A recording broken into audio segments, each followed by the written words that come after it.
Okay, so we're going to get started. Hi, everyone. Welcome to our virtual field day exploring cover crops strategies in a vineyard.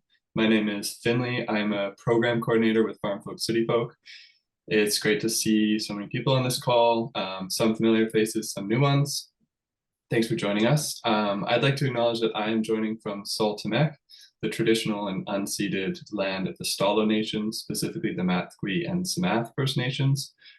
Before we jump into our program, I'm just going to launch a quick poll for everyone to take. It's just 3 questions. We appreciate the feedback, and it's helpful to just get a sense of who's joining us and where you're coming from. So I'm going to launch that. It should pop up on your screen and just give you the option to answer the multiple choice questions. So I'll just give you a moment to do that. Looks like we've had most folks respond to the poll. So that's great. I don't think anybody else can see the results, but it looks like we have 74% of the folks here are coming as a farmer. 48% of you are joining from the Okanagan, some on Vancouver Island, some on the South Coast, and using a variety of beneficial management practices.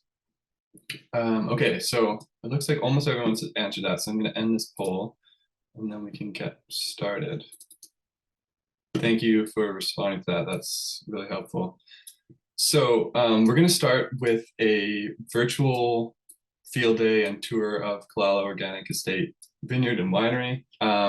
This was filmed back in September at Kalala, located in the Thompson Okanagan region on the traditional and unceded territory of 3 interior nations, the Syilx, Secwepemc, and Inclopalmic peoples. If you aren't already familiar with FarmFolk CityFolk, we are BC's oldest and largest food and agriculture charitable nonprofit organization. We're established in 1993, so we just turned 30 last year. Our programs seek to connect, empower, and inspire people to strengthen resilient, sustainable, and equitable food systems in BC. Our cover cropping events, of which this is one of them, are part of our Climate Solutions program, which is our response to the massive potential that agricultural lands have to mitigate climate change through a variety of practices. Our programming aims to engage with various levels of government to implement climate-friendly policies, work with farmers across BC to identify effective climate change mitigation strategies, and empower British Columbians to make climate-friendly food choices. I also want to acknowledge that this event is supported by the BC Climate Agri-Solutions Fund.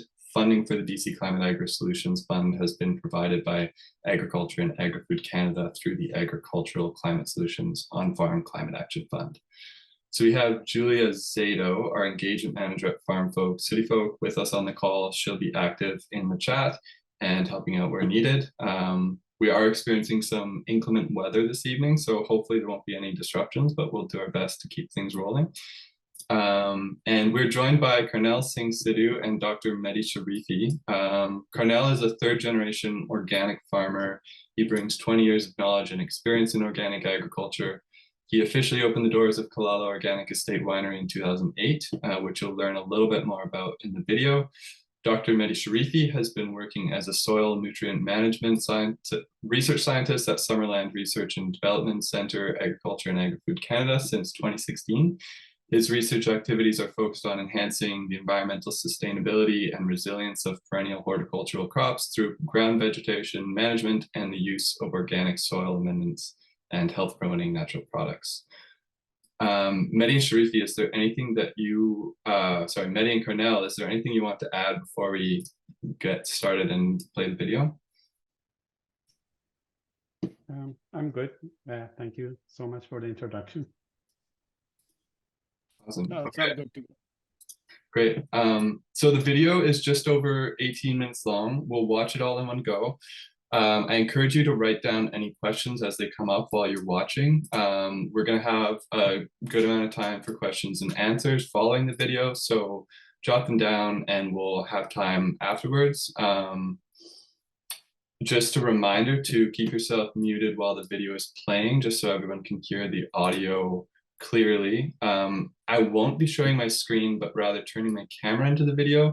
So it's important for you to see the video full screen to on the top right corner, you should see a little box that says view, and if you select speaker view, then it should show up full screen. But feel free to let us know in the chat if you have any trouble with that. And I think that's all you need to know before we get started. So I'm just going to switch my camera and get the video playing.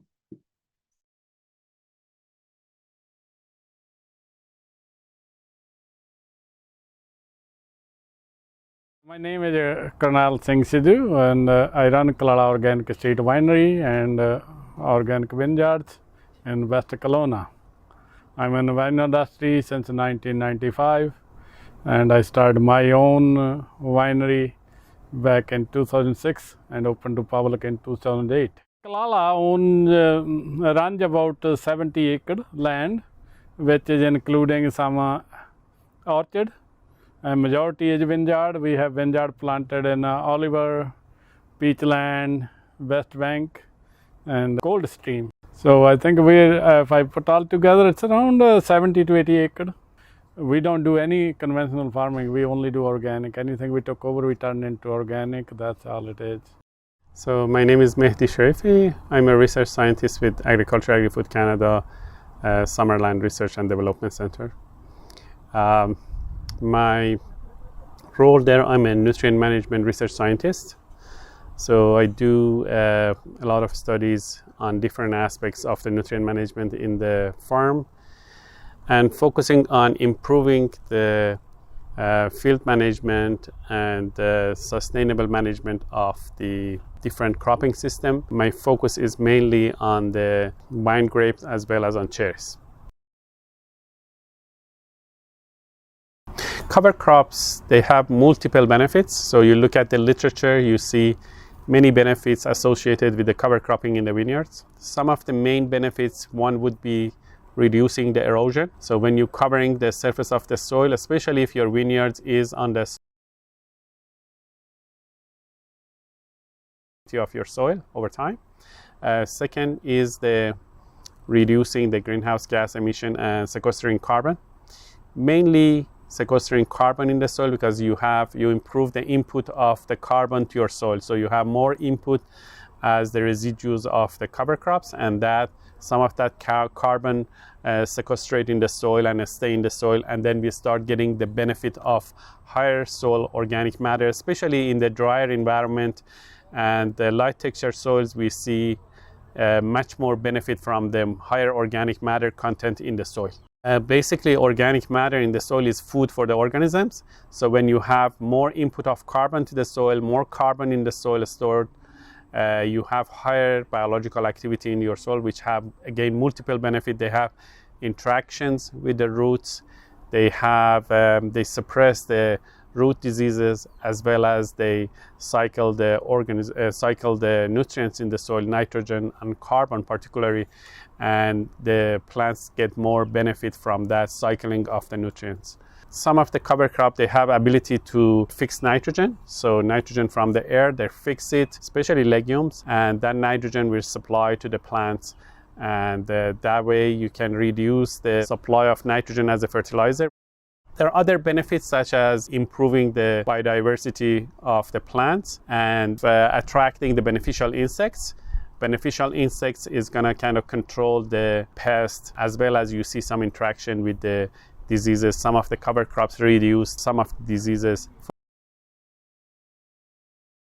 Mentioned that when they planted lentil under the vine in covert, after multiple years the powdery mildew is reduced and they don't have to spray for powdery mildew, which is amazing. It's huge.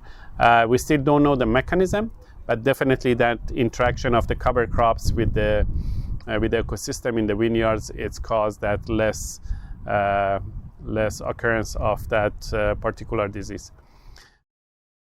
Cover cropping, initially my idea of cover cropping was whatever we grow, that we use it as a cover crop. And since I started knowing the Mehdi, then he did some experimental stuff. So that made me more interested in cover crops, because in an alleyway in vineyard there are lots of wasted space. So I want to grow something which we can use as a cash crop, not a cover crop, a cash crop too. So we decided to do some chickpeas last year. It turned out good, but I think of chickpeas also they add a nutrition value to the land, and mostly if we harvest them green, then all the nutrition left in the ground. Because if you let them to dry, then I think they also consume that back. In both situations, it's a win-win situation for us, because we harvest that crop, we can sell it. I think lots of people like green chickpeas. So that's where I'm working on.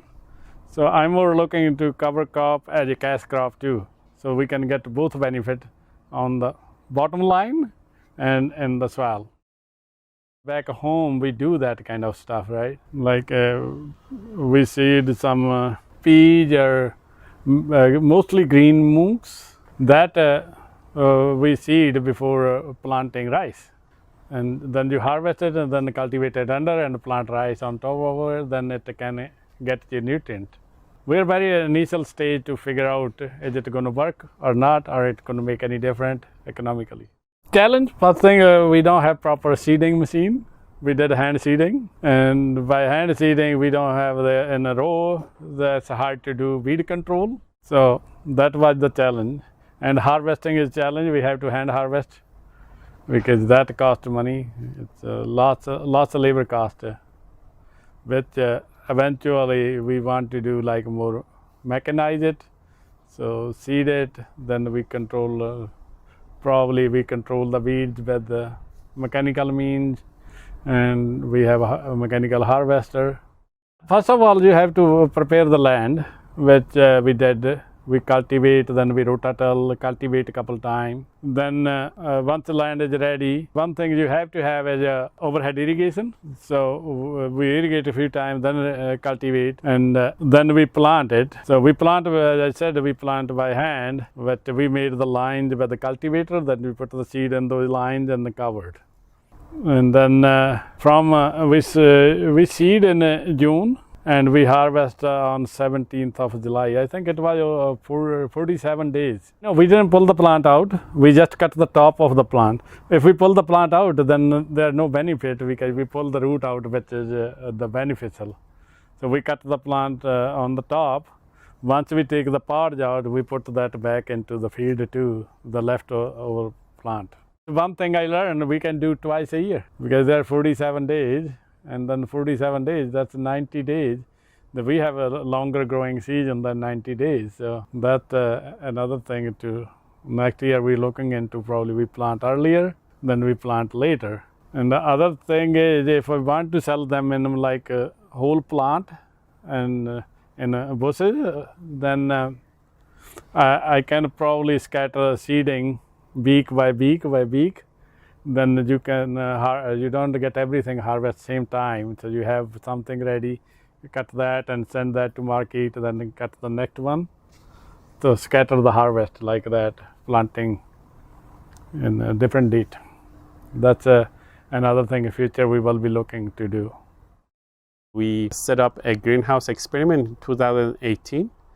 We tested 23 different plant species in the greenhouse, and then we planted grapes in the greenhouse in a pot experiment. We planted wine grapes into the cover crops. We tested that. We get some experience with those species. We selected some of them that they establish well, they're competitive, they grow faster. In 2009, field screening of the cover crops in 2 Vineyard, as well as at the Summerland Research and Development Center. So we had multiple species tested in the alleyway, as well as different species tested under wine. Based on that, we developed a model. That model helped to select the best cover crops for each farm, as well as we come up with a list of criteria that can be used for selection of the cover crops, which before that nobody kind of had that kind of criteria.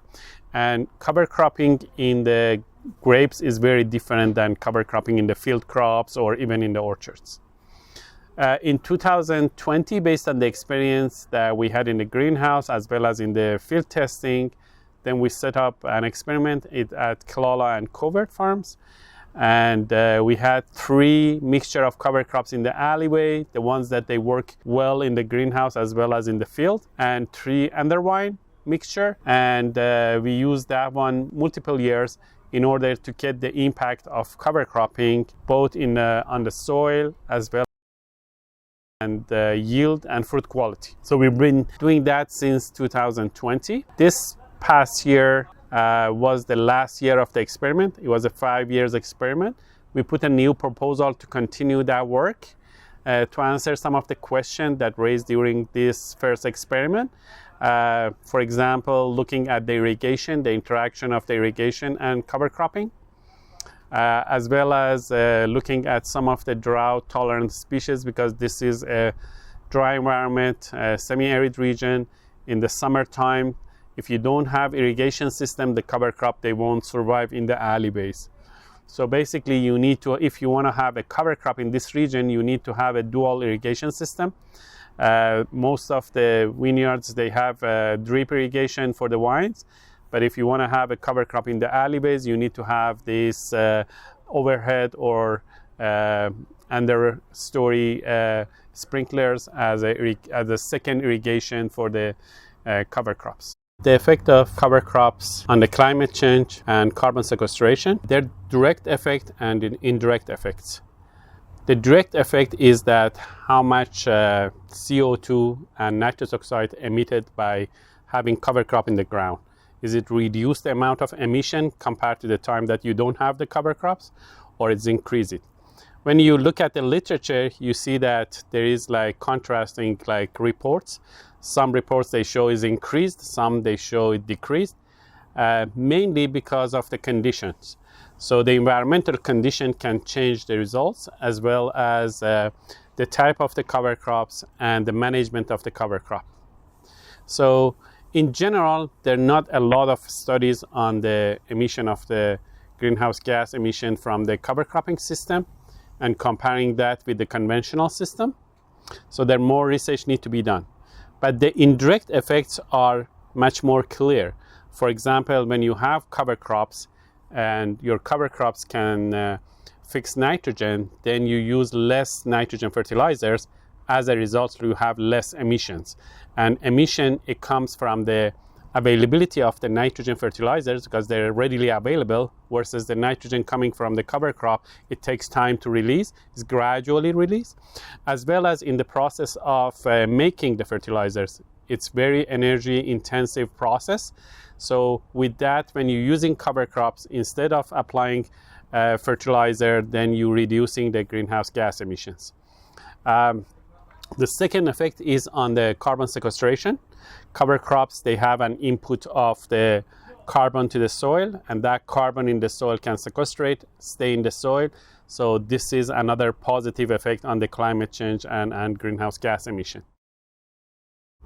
So the cover crop study that we did, we did it in 3 phases in the first experiment. Phase 1 was a greenhouse selection. Phase 2 was just to go to the field and do a field screening of the cover crop. And phase 3 was that the cover crop species that we noticed that they're doing better in the field, we choose those ones, we use some mixtures. We did it the field experiment, and then we start measuring the impact on the soil, on the vine itself, and on the fruits. So we did all kind of measurement in the soil, looking at the carbon sequestration, looking at the nitrate and ammonium as source of nitrogen in the soil. We look at the microorganisms, soil microbiome, to see if there is any differences when we have cover crop versus we don't.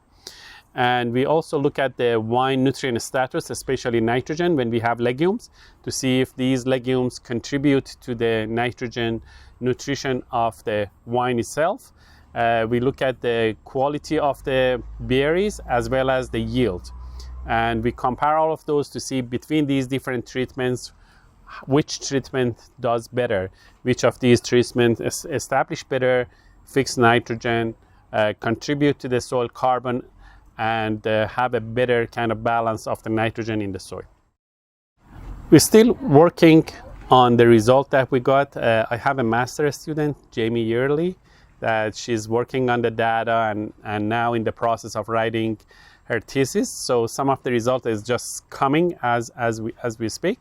But we noticed that different cover crops, they have different impact on the soil nitrogen.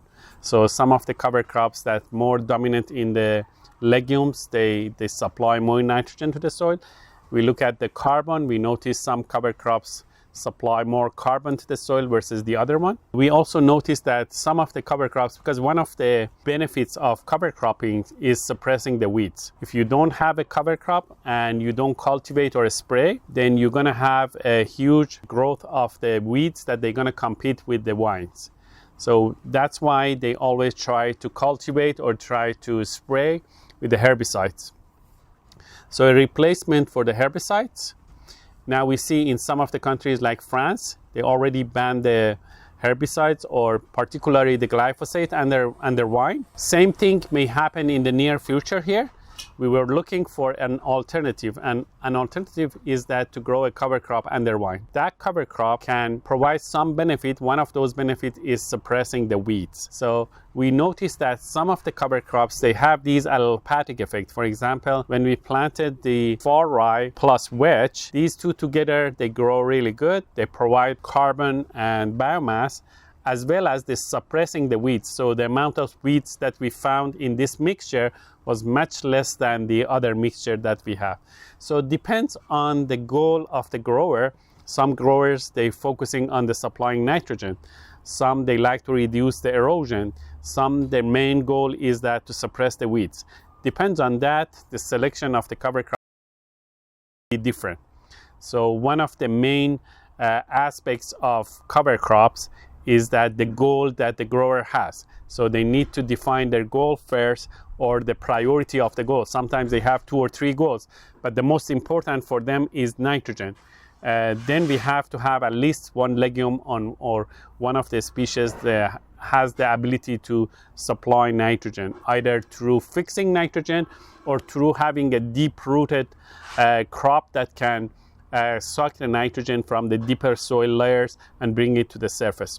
Another factor that me and Cornell, we always talk, is the compaction in the alleyways, because there is a lot of traffic for the field work in the vineyards as well as in the orchards. We see the soil is very compact. So some of these cover crops, they have ability to loosen the soil just by having a tap root.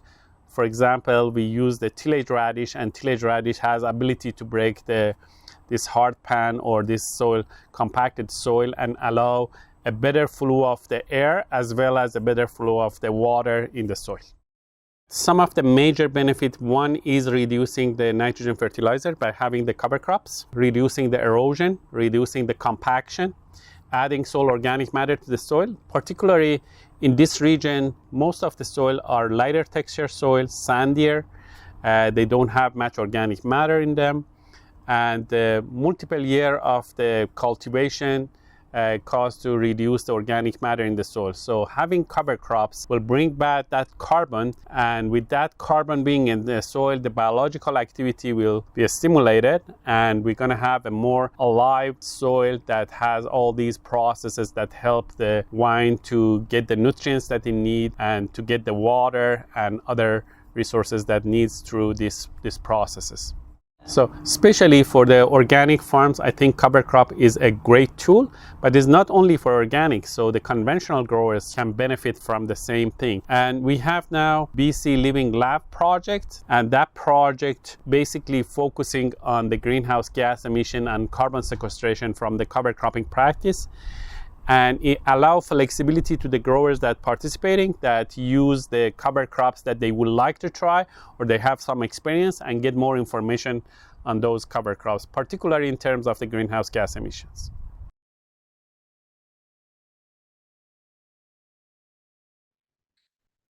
Okay, well, thank you everyone for watching. For those of you who joined partway through the video, we do have a link to watch it on YouTube as well, so you'll be able to go back and see the full thing if you'd like to. Before we get into the Q&A, we're just going to hear a quick update from Mehdi and Cornell about what's been happening since September and some more details. So I'll pass it over to you, Mehdi. Thank you very much. is my sound, you have my sound good quality because I'm using the headphones. Right, I'm going to share the screen.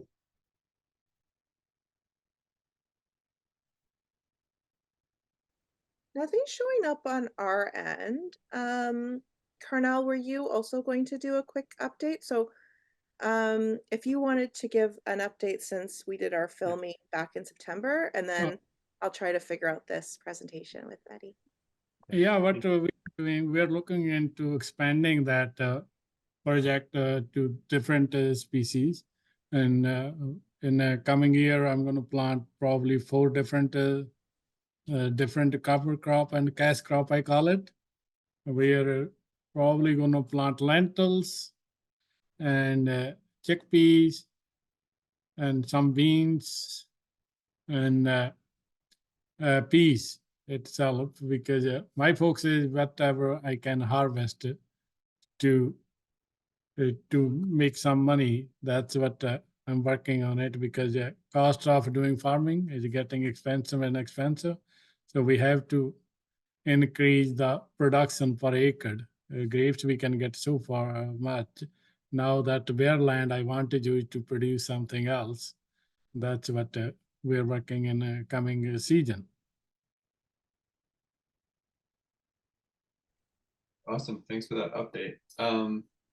Maybe as we wait to see if we can get the slideshow up, we'll just move into, if anybody has questions specifically for Cornell, feel free to raise your hand or type them in the chat, and we can just give a couple minutes to see if we can sort out the slideshow. Looks like Kirsten's hand is raised, so feel free to ask a question. Hi, Carnell and Midi. Hey, really how are you? interesting presentation. Great to see you. I was really curious if it's great to hear you're planning to plant chickpeas and lentils next year. And I was curious if you are planning to make any adjustments to how you establish the crops in terms of site preparation and seeding. Yes, I think I'm going to have a seeder this time, so we can seed properly. Because last time, as you know, that we did everything by hand, which is more time consuming and a little more costly. So we are looking into hire a company who have a seeder, and we can have them to do seeding for us.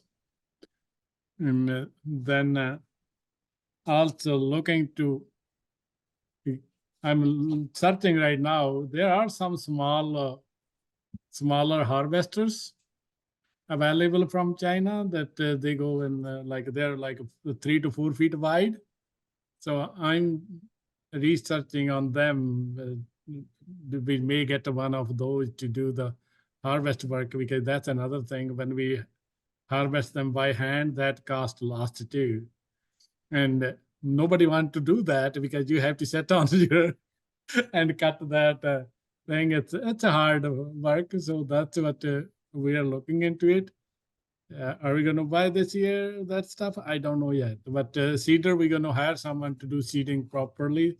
So one thing, then we can seed the rate we want to do it, because by hand it's hard to calculate the rate and how much we're going to throw in. And then it to give us a better idea in end of the season, the cost wise, and does it make sense in future? Which is we are in a very initial stage. I think maybe it will take me 2 to 4 years before I can say, okay, that may work or that's not work. But, Thanks a lot. That's going to be interesting to see what you find. Yeah. Yeah, no, I look searching right now for that little harvester.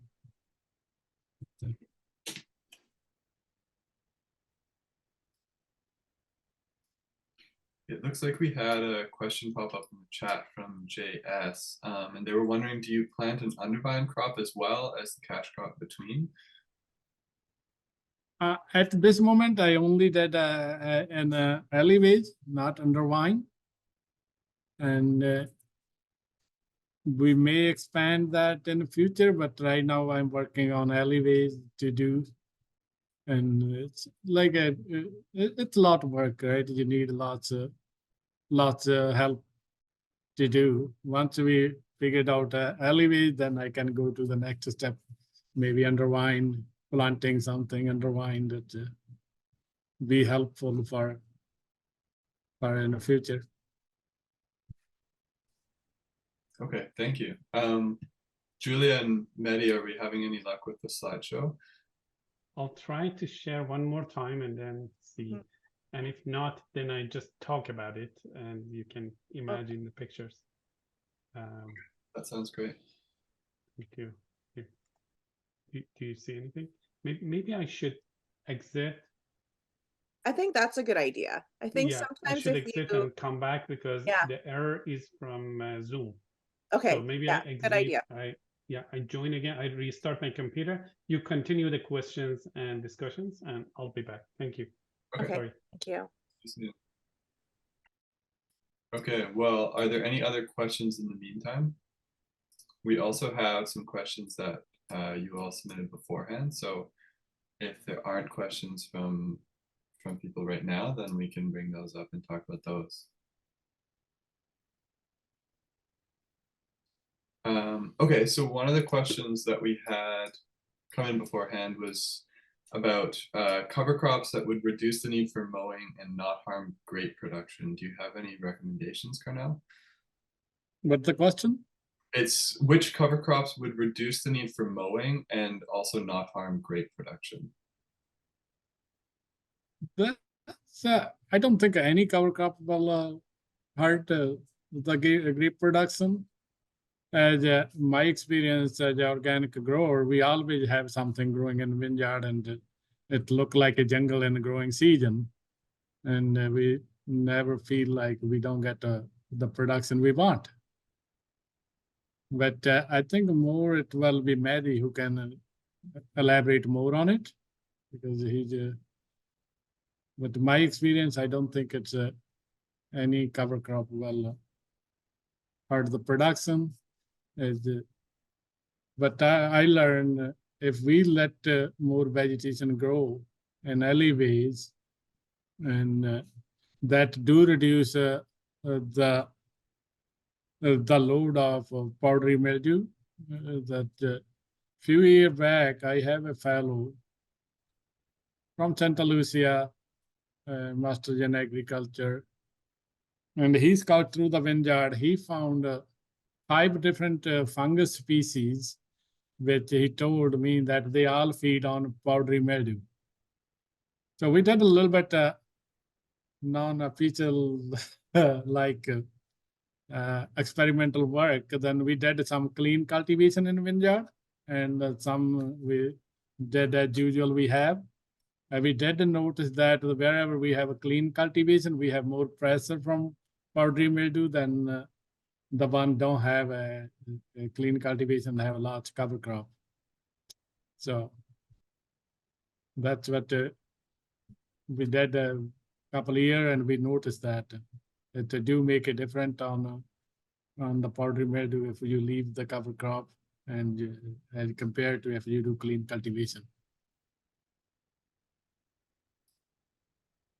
Great, okay. I'm seeing a question. I think this just came as a direct message. And it may be that Mehdi is the better person to answer this, but they're just wondering if there's a list or table, and maybe you've done this with some of the cover crops that you've tried, of how they've done and what the benefits were compared to each other. Do you have something like that? And I'm sure Mehdi has a lot of data, so we can wait for him to join in.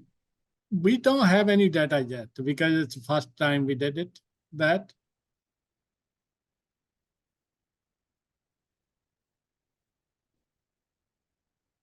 And yeah, no, we are very initial stage where we can. I have no data right now because 1 year we did it. It's the kind of late to start with, but because we also sometimes face problem as an organic grower. Sometimes you don't get certified organic seeds, so then you have to hunt for them. So Okay, great. There's a couple questions and I'm just trying to decide which ones to wait on and which ones to ask you, but there's one that looks definitely relevant for you, and that is what is the yield per acre from your vineyard? And they just asked if you had damage from the previous winter, bud damage from the previous winter. yes, we have lots of damage previous winter, mostly to the crop, and in West Bank I didn't lost many vines. Even I didn't qualify to claim a dead vine claim, but we did lost crops. In a regular year, our average average tonnage per acre between 3.5 4 ton. And one thing I want to clear here, because my planting is 4 by 10, so that also affects the yield too. If I plant a 4 by 8, that increase 20% production. But we harvest between 3.5 to 4 ton an acre. Okay, great, thank you. Oh, here's one just come in. Well, there's a couple questions about animals. Have you experimented with any animals, either using cover crops to feed small animals, or like rabbits, turkeys, chickens, or sheep? No, we don't use any animals right now, because one thing, I don't like fencing the properties. So if you have animals, you have to fence it. I like to see some wildlife in my vineyard. So if that's the one reason, I had one vineyard where we can fence around and try the sheep, and I may try there, but I didn't do any in the past because none of my vineyard is fenced. So That makes sense. I'll just give a few more. Mehdi, do you want to try showing your screen again, and then we can come back to the questions? So that looks like that's showing up for us. It's not in presentation mode, but we were mentioning while you were not in the call that we can see the slides this way. So if you wanted to present, we can see them. It's just not quite full screen, which is, I think, okay. Well, we just have to unmute him. I think he might need to be a co-host, Finn. I'm not able to make that change on my end. Are you able to update his permissions? Perfect. Thank you. Okay. And it's showing up full screen. You see Excellent. my slide? You see that? Okay. Yeah, it's showing up perfectly now. Excellent. Yes, my apology. I do that like 100 times per week, and it always work. And when we really need it to work, it doesn't work. But anyway, so I didn't. I wasn't intending to have a presentation. I just wanted to show you some pictures. The videos that you saw, they're beautiful, really nice videos. But I just wanted to show how the vineyard looked like in October. So we went in October to the vineyard and we took some pictures. And I just wanted to show you at the end of the season how it looked like. So you can see here, this is, so I'm going to show the alley treatment, and then I'm going to show you the under vine or row treatment. This is the treatment of having, perennial ryegrass, tillage radish, and Dutch white clover. And so this is the second year of this treatment. So we had the first year, the tillage radish grow in the first year, a very good establishment. They kind of like break down the compaction a little bit. And then that they also competed with the weed, created an environment that the white clover can establish well. So both white clover and the perennial ryegrass, they established better in the second year. This is a picture. Again, this is end of the season, so things are not as fresh as you saw in the videos. In the videos were, I think, in August or June, July or August, I can't remember. But it was earlier in the season, so everything was like greener and fresher. This is the second treatments that we had in the alley, which is a mixture of different fescues, plus the Dutch white clover. And the establishing of the grasses is a little bit difficult. They're not very competitive. They grow slower. So we see a lot of weeds, especially in the second year here. And in this particular site, we saw more of a mixture of everything. And this one is fall rye and hairy wedge. So fall rye hairy wedge is an annual. You need to replant it every year, or you need to let it go to the seed so it can reseed itself, and then next year they come back. So here at the end of the second year, we don't see any of that. So at the start of the season, we saw that the fall rye came back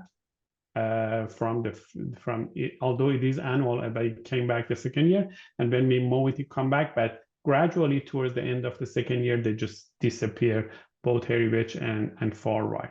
So this is what we recommend, that you plant them every year. Again, something about this site. So we have 2 sites in the experiment, and we did it like a 4-year of experiment there. Down south in Oliver, in the vineyard that we have there, the perennial cover crops, they really overwinter well, and they come back the next year really good.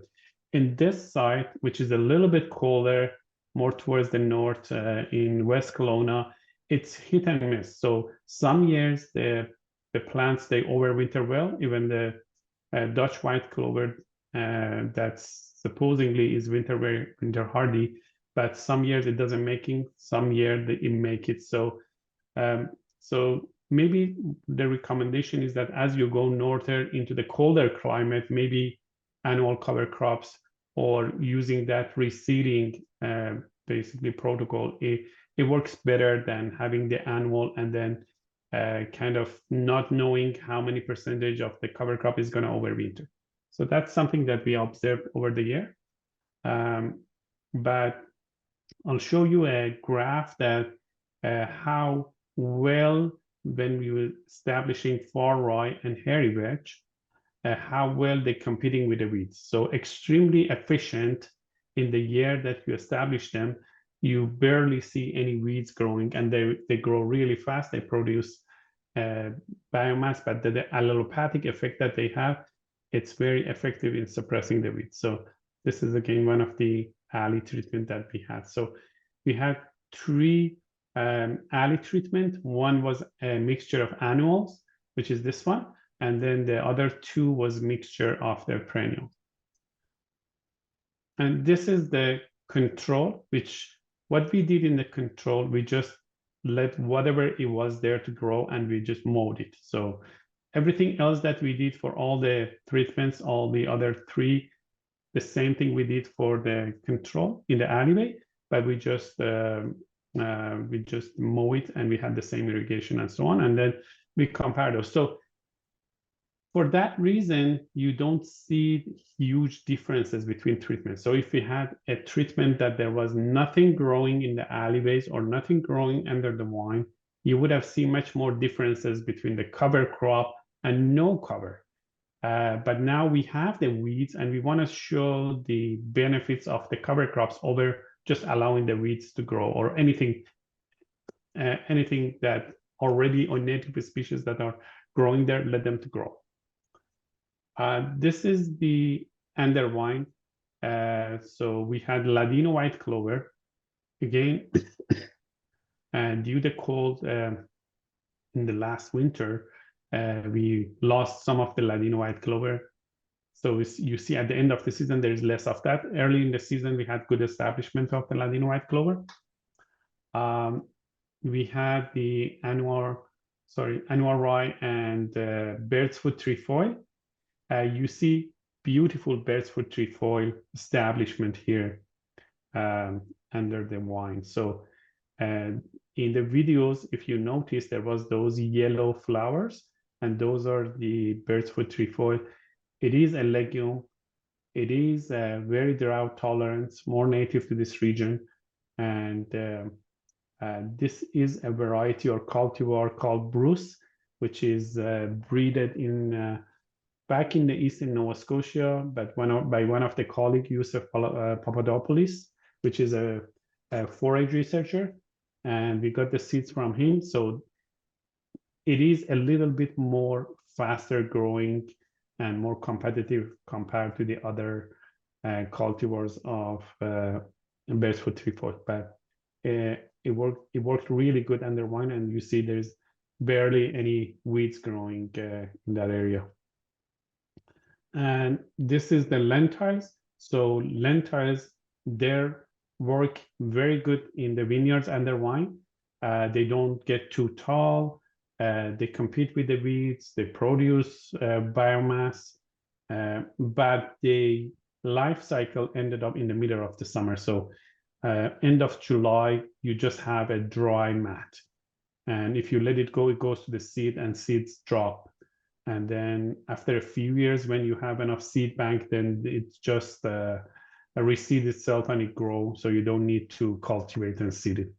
So that was one of the interesting cover crops. And the vineyards that we work with in the south, they have also animals and they have chickens, and chickens, they're feeding on the lentils, and they're really happy with those. This is the control. So control, just the weeds growing. Some are tall, some are short. We had to mow it a couple of times, and a mixture of everything. And it seems it's more competing with the cover crop that we chose for the underwine. It was purposely we wanted to be less competitive. But when you let the weeds grow, you see the signs of competition. In the bottom picture, you see when at the start in the right side, it is the control plots, but it's ended into a bird's foot trefoil plot, and you see the differences. You see the bird's foot is pretty green. It's look really nice versus the control that it looks like drier. Just show you a couple of pictures. This is from the other vineyards. I didn't have time to put together the graph for this vineyard, but this is one season that we look at the carbon content, or carbon is indicator of the organic matter. So we wanted to show how much carbon by cover cropping entered the soil. So what you see in yellow is the weeds, amount of carbon that entered the soil through weeds, and what you see in the green is the cover crop. So look at the right side is the control. So we had, yes, weeds also contribute to the carbon. Of course, they're plants, they have carbon in their structure, so they provide some contribution. But then compare it with the left side that we have fescue and clover, and we have ryegrass, radish, and clover, and you see it's almost double amount of carbon entered the soil. So this is just the biomass that they eventually left on the ground, or if it was the year that we did the cultivation and replanted, they mixed with the surface soil. And rye and vetch, although it didn't produce a lot of carbon, but you see the amount of weeds is significantly less than any other treatments, which is, I explained, is the allelopathic effect. This one is nitrogen, so we're always interested in nitrogen, we're interested in supplying nitrogen. You see again the differences. So if you let the weeds to grow and you just manage that, you have that graph in the right side. And if you have the cover crops, then you you can double the amount of nitrogen that entering the soil, and as a result, you can reduce in the if you're not organic, you can reduce the amount of nitrogen fertilizer that you're adding. And one interesting thing, so I don't want to make it really long, and I want to give more time for the questions and interactions. but we monitor the moisture in all these treatments over 3 years. So we started 2021, and the last data is the last October 2023. And we had 3 sensors for each treatment. The blue lines that you see, they are the soil moisture. The red lines are the soil temperature. And we want to see what is the effect of cover crop on these ones. And you see a lot of up and down. The shadow that you see is the variation of the parameters in that treatment. But I just wanted to compare one of those. This is the row or undervine, and you look at the left, the green circle. It is in the base food trefoil that you saw. We had a very good establishment this past year, and compare those with the control in the right. So one thing that you can see, and it's very easy to see, is less variation. You see these up and downs are less when we had these cover crop compared to the control, which control, it wasn't, again, bare soil. If you had the bare soil, the difference was much more. So you see, it seems that the cover crop has a moderating effect. So it's kind of both for the temperature and moisture, it kind of balance it a little bit and buffer it, so it doesn't change as much compared to the time that you don't have that much cover. And same thing for the alleyways. You see, we compared in the left, the green is the 2022. We had very good establishment of the perennial ryegrass, tillage radish, and white clover, and compare that with the right side, that red circle in the middle, and that is basically the control. And you see the variation, that shadow is much less, and you see there is less variation in the moisture.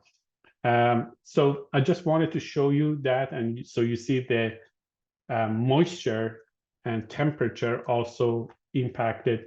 And in the new experiment that we're going to start it from this coming year, from April, we're going to look at the moisture and temperature in the canopy as well, and see if cover crops has any impact on the temperature of the berries, as well as the moisture and the temperature or relative humidity and temperature in the canopy.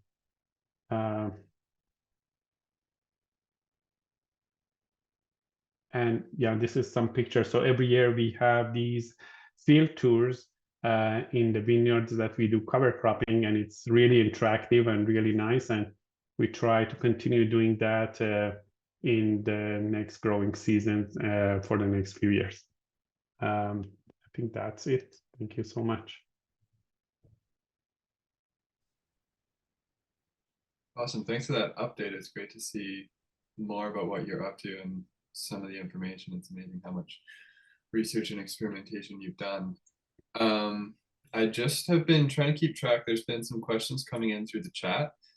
So I'm just going to go back to some of the questions that were asked a few minutes ago, and then we can move forward to more present ones. So if you've been asking questions, don't worry, they haven't been getting lost. Someone wanted to know, I'm curious about I'm curious about the changes you've needed to make in irrigation practices. Did you have to do much additional overhead irrigation to maintain the cover crop, especially given the hot year last year? Yeah, very good question. Always irrigation is a major question in cover cropping, how to deal with the irrigation, how often irrigate it, and so on. So what we did in this experiment, and that was kind of like we just getting used to see what works and what doesn't work. We used the under canopy sprinklers, and we irrigated more often at the start of the season when we just seeded, because we wanted the seeds to germinate and establish well, and then we reduced the irrigation as we went through the growing season. Summertime, it was really dry, so we have to irrigate at least once per week. So we try not to over irrigate, but in some years, and Cornell saw that, we saw that when we irrigated for the cover cropping, we got more powdery mildew. If we don't control it earlier on, then powdery mildew was an issue. So this year, we started the growers started controlling earlier on. We reduced the irrigation, and we didn't have any issue with the powdery mildew in any of the vineyards. But the other years, last year, we had an issue. We had quite a bit of powdery mildew. Everywhere was a lot of powdery mildew, but particularly when we compare the section that we irrigated compared to section that we didn't irrigate it, we saw the differences, and there was more in the irrigation. We had a long discussion with Cornell, and we think under canopy sprinklers is not the way to irrigate the cover crops. It doesn't work well because it creates a lot of moisture in that area. So we think the overhead might be better, and it's kind of overhead irrigation also. If you have the susceptibility to the powdery mildew, it will wash the spores from the leaves to the ground. So it's actually can reduce the powdery mildew. But so we're going to kind of switch more to a different type of irrigation in the new experiment. And what I'm going to try, what we're testing in this new experiment is using the drought tolerant cover crops. So the ones that they don't need much irrigation, and their water need is matched with the wine's water requirement. And we're going to switch to a different type of irrigation. So this is a big question, and we're still working on that to figure things out.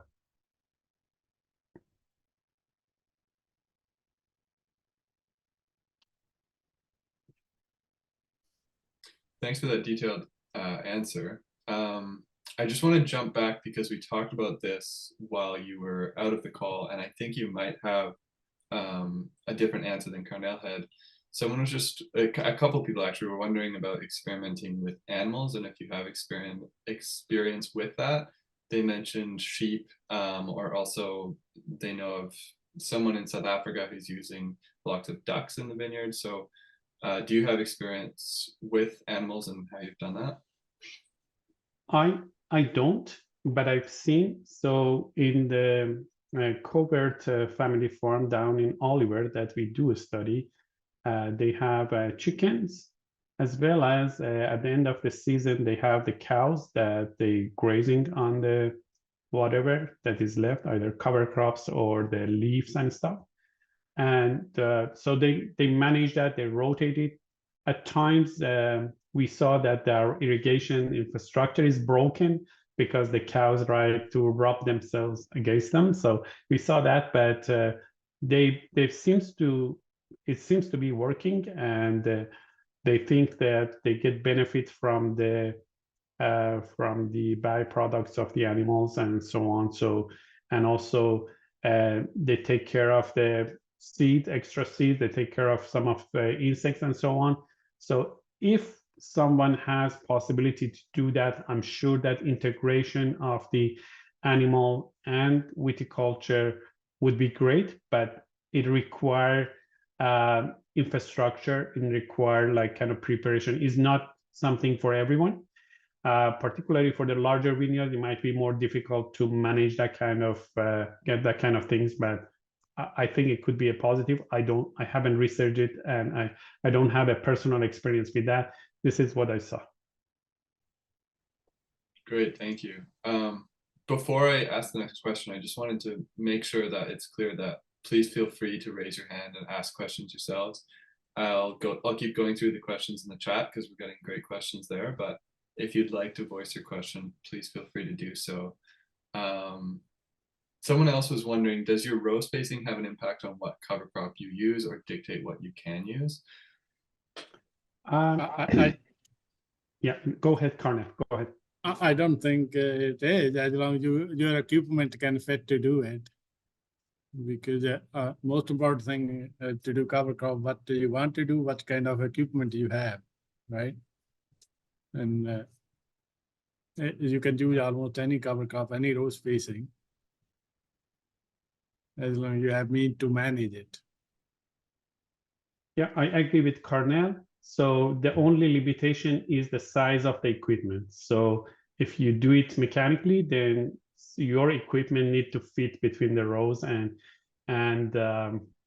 there are ways to do also underwine if you have the right equipment. So of course, if you have a larger vineyard, then mechanizing that is going to simplify things for you. Something that I like is to use the drill seeder. So that reduces the amount of cultivation, and we know the more cultivating, it means the more burning the organic matter, and this is what we don't want. So using that kind of drill irrigation or no seeding or no-till seeding, that would be ideal, especially if you have a very sandy soil. So because sandy soils, they're more irrigation and they're more chance for losing the organic matter. So in one of the vineyards, we used that drill seeding, and it was pretty successful and is established pretty well.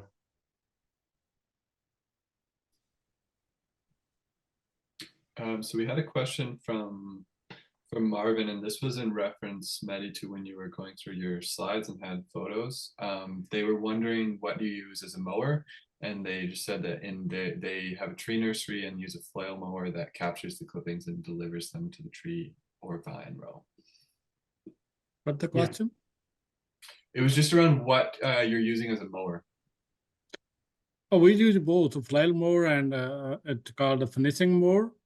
The finishing mower is my first choice because what we do that have wheel on it, I actually want to keep, when I mow, still want to keep some vegetation underneath. So I set up to 6 to 8 inch high. So it's mowing is not my preference. Only I do around the winery because I get complaint from vine shop staff. So that then we just set our mower about 6 to 8 inch, then it look more uniform. So to still have that crop growing. So we rely on support from the grower to mow it for us. So that's what the Cornell helping us to mow whenever is needed. But in general, first of all, we try, as Cornell said, not to mow from the ground. So we always leave like a few inches of the cover crop so it grow back there, and that way is also keep the moisture better, so it's not like bare soil for a while. And also we using the cover crop, so this is the difference of cover cropping in the vineyards versus cover cropping in the field crop. Necessarily high organic matter or fast grow and tall plants is not good for the vineyard because it make the management more difficult, and it need more frequent mowing. And each time that you mow, you have these traffic, you have compaction, you burn the diesel fuel, the time. Grower is very busy with multiple other things and managing the vineyards, and that would be an extra burden on the grower. So that, for that reason, we're using cover crops that the growth is moderate, is not like fast growing, or it doesn't get really tall and come into the fruiting zone. So this is, to me, the preference is that to have minimum maintenance for the cover crop. So no fertilizer for the cover crop. They should be self-sufficient. When it's possible, make it a mixture. So the grass and brassica, as well as the legumes, they grow together and they're supporting each other because they have different rooting system. And also there is nitrogen fixing going on. And so when possible, use the perennial, and also use the ones that competing with the weeds, so we get good establishment. Because if you plant something and it doesn't establish, then you basically have just the weeds or random plants growing there.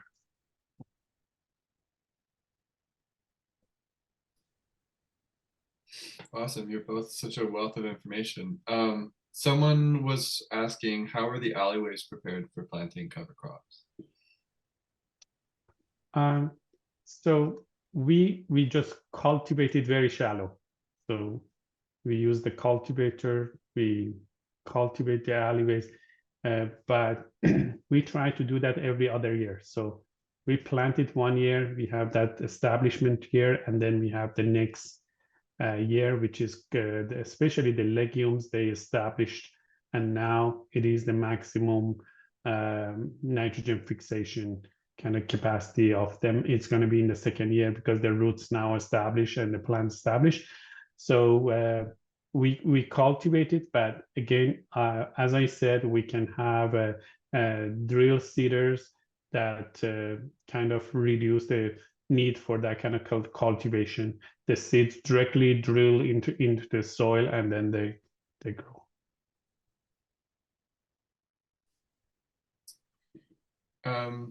There was just a question that came in asking if I believe it just came in. Is there increased problem with rodents with crops that have seeds they can feed on? Cornell, do you want to talk about that? Yeah, it can, because then rodent can hide under very well, right? And that if it's not hiding space, then there are predators. They can attack them faster and kill them. But cover crop do help them to hide. So, but in my vineyard, I didn't see any increase as what I have. So, but I think it's the same amount of mounts I see in a vineyard with the cover crop every year. So, for me, we had the kind of experimental plot, which was a small. It was not large scale, the whole vineyard. So it's very hard to kind of judge based on the small plots. But this is the question that I always get. And I'll see in the literature that the chance with some cover crops can increase. So especially if you have a mat, it could be a place. It is more concerned in the tree fruits than in the vineyards because they can damage the trunk of the tree. In the vineyards, there's a moderate kind of like concern. There might be cover crops that we can plant it to reduce for the smell and chemical that they have. They can reduce, basically deter the rodents. Okay, great. Jesse just had asked, did tractor ruts affect the ability to use the seeder, and was the seeder on a 3-point hitch or towed behind?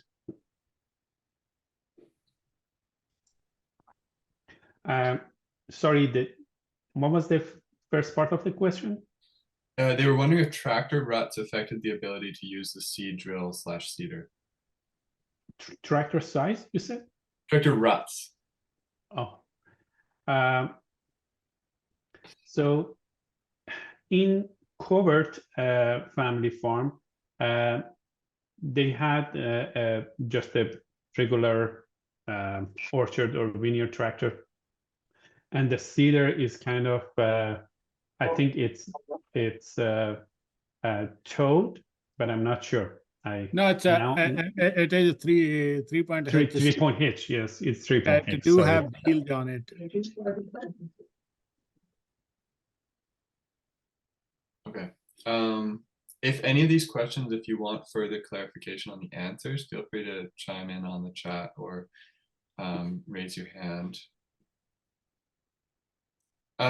So we had a question from before that people submitted, and someone was wondering if there's suggestions for cover crops for a new vineyard with dry land.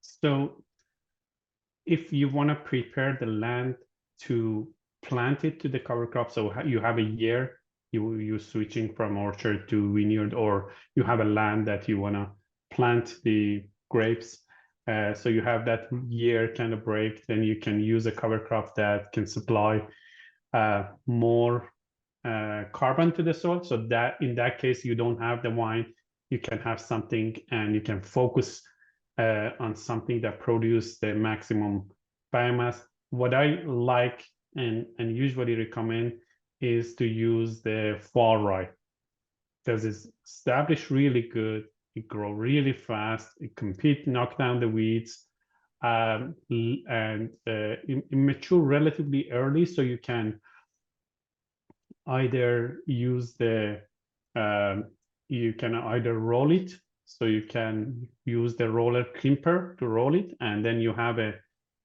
live mulch, or you can incorporate it, mow it, basically incorporate it, and you can mix it with some kind of like legume. So when it mature, you mow from the higher, kind of like a few inch above the ground, and then the legume establish after the far right.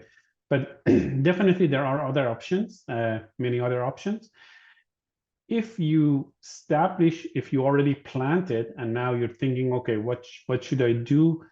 You got to be a little bit more careful, because you don't want to compete with the new vines and kind of make them weak. So what do you do? You either kind of give it a little bit of time to establish, maybe a year or two, before you start full cover cropping, or you use cover crops that are not competitive, and particularly in the alley, not under vine. So I wouldn't suggest that you right away plant the vine and put something on the row, because that kind of increase the chance of competition. So it's really depends on what you're trying to achieve, but you can do the alleyways, and then gradually you can have plants that are a little bit more growing a little bit more aggressively.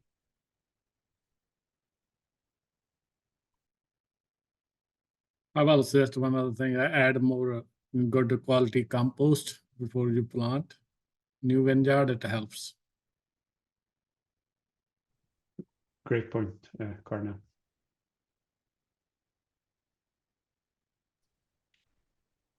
Great, and I'll ask this as well. There might be overlap, I'm not sure, but someone was looking for ideas to rebuild soil. Do you have recommendations for that? So a good question. Something that we notice is that, particularly if you are in the lighter soil textures, which we have a lot of vineyards on the sandy soil or loamy sand, and then when the carbon enters the soil, it can decompose really fast. So, and one of the factors that impact this decomposition is carbon to nitrogen ratio. So if you have a really low carbon to nitrogen ratio, just a few months after the carbon enters the soil, it can decompose and you can lose it, and you don't get much benefit from that. So in these kind of cases, you want to improve your soil, you want to improve the carbon, you want to do the carbon sequestration, and you're going to improve the soil health. So what you do is that you need to have a right recipe with the right CN ratio. So you need a little bit higher CN ratio, and that achieved by including the grasses as well as including the cereals into your mixture.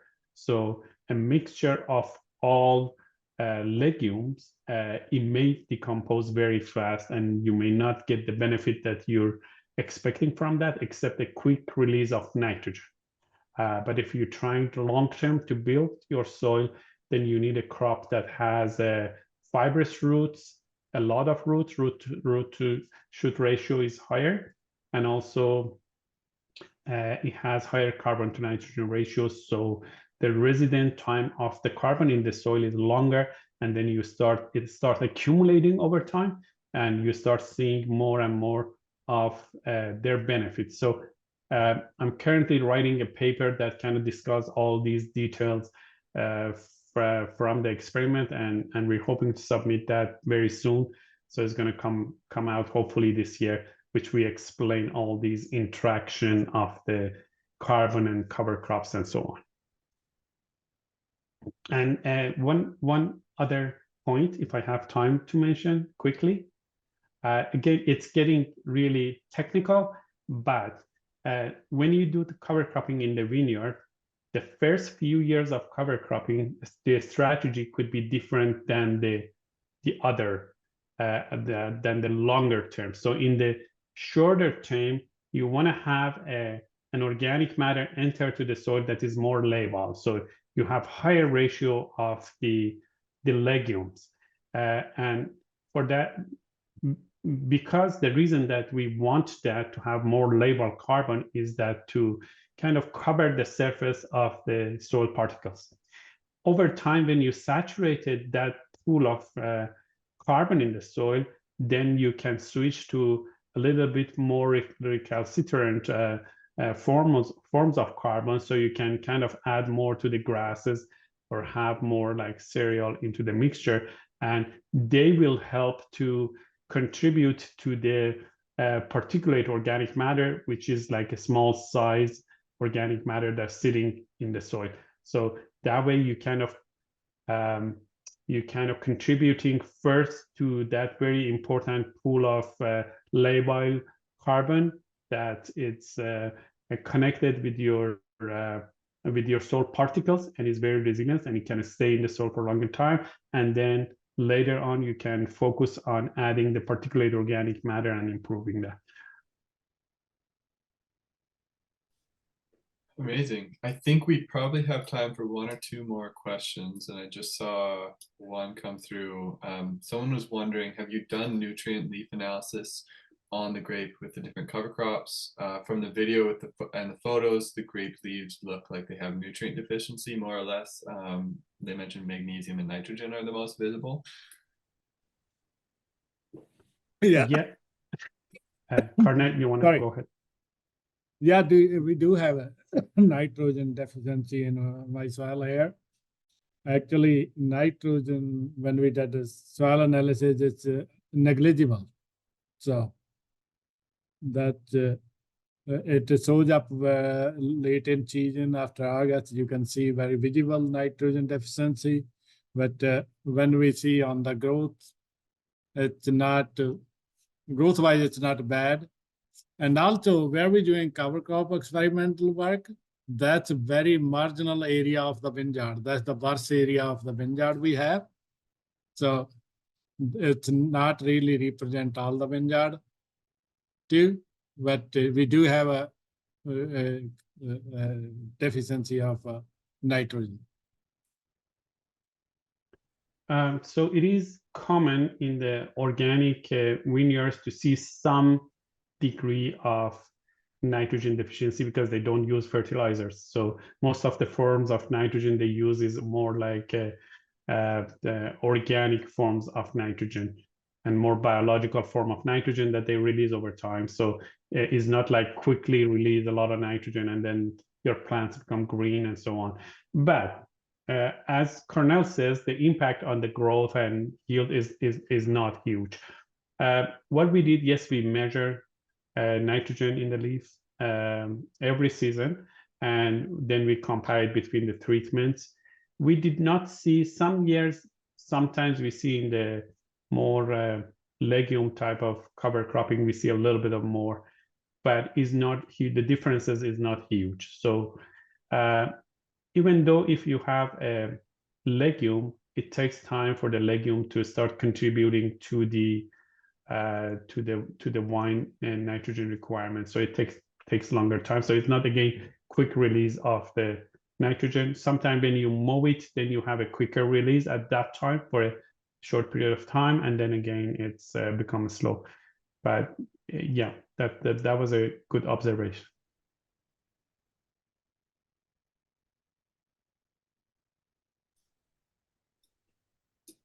So we just have a couple minutes left, and there's one question. So I think I'll ask this, and then we'll close up the Q&A portion because we're getting close to 7. But someone was just wondering, what is your frequency of soil testing? Oh, I did only 20 some year ago when I first planted the vineyard. But after that, I never did soil testing. So we may do next year because now we're working on different projects. But I think this is done every couple of years. Yeah, so because we are researcher and we do research, we do it very often, relatively often. So at the start of the experiment, we usually, before we plant the cover crops, we do a full soil test. So we have all the parameters or soil properties.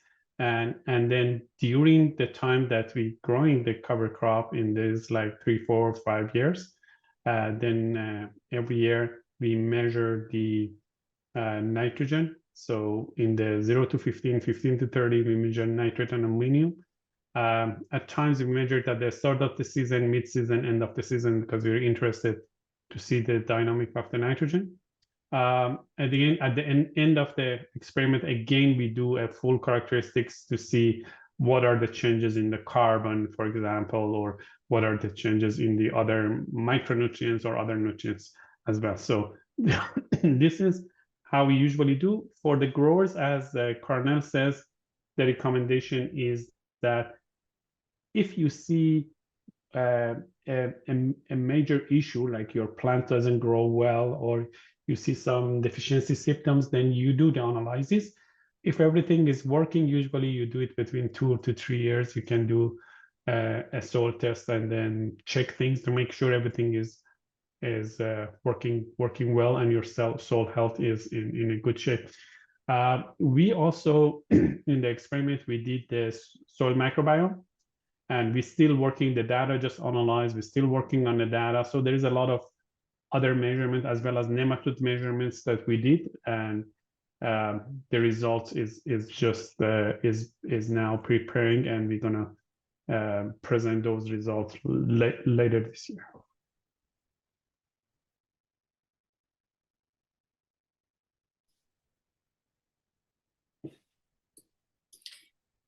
Awesome. Well, I just want to thank Carnell and Mehdi, both of you, for joining us for this event. I think I can speak for everyone when I say that we're leaving much more knowledgeable. Your breadth and depth of knowledge is incredible, and we're very thankful for your generosity in sharing it with us. So thank you again for joining us and answering all of these questions and for being part of that video. It was great to see. I just want to note before we wrap up that we do have upcoming virtual events, so keep an eye out for those. We have a cover cropping and vegetable production event on February 22nd and a rotational grazing and cover crop integration event on March 6th. So I'll be following up on this with an email, and that'll include those upcoming events and then some resources and information that you can go to. And then we'll also include a survey that'll have that'll just ask for feedback on this event and how we can improve it for the future. So thank you to everyone who joined us and for being part of this and asking questions.